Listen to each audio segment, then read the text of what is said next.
In my presentation, I presented the way the ERTC infrastructure is moving. And by infrastructure, I mean the work of the ERTC headquarters, whatever we build and organize to support the research of our investigators, of our network of investigators. So what we are doing there, we see how the research environment is changing globally and how our structure needs to adapt to support all the questions that are coming in this new research environment, because we know and we recognize that no matter how good our investigators are, they need the support from our side to deliver what they want to.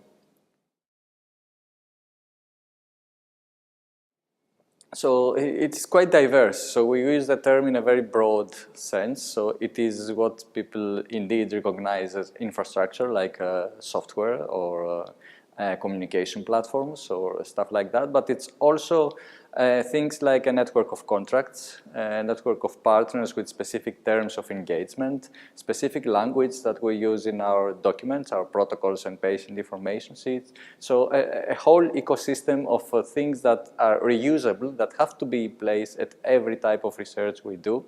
So we try to organize that in a way that anybody can readily use without spending time reinventing the wheel.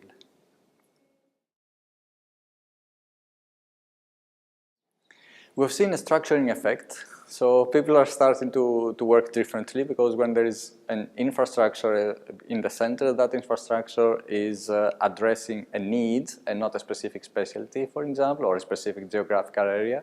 So people have to reorganize themselves to come around the clinical needs. So that we have seen, and we're very happy about it. We have seen many changes and successes on the technical front. So our quality has improved, our consistency in delivery has improved, the waste has decreased.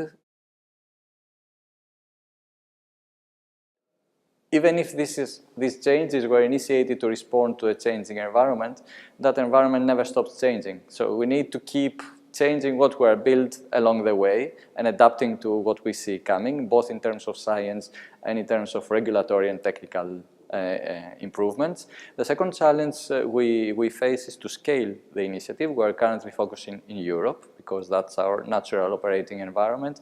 But we built it in a way that it can scale globally, as ERTC traditionally has been doing global research. So we have talked a lot with other partners in the United States, for example, or Canada.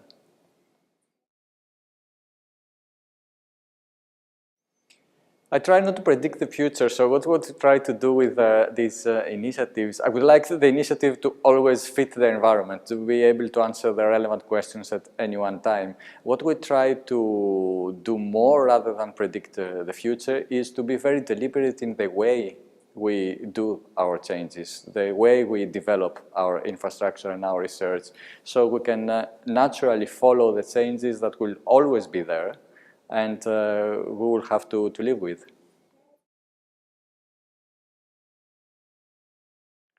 I'm very happy with this conference, I must say. It has been, I have been following a few EGAMs throughout the years, both as an ERTC staff member, as an investigator before, and it has been the most impressive meeting I remember, so I'm really happy about it.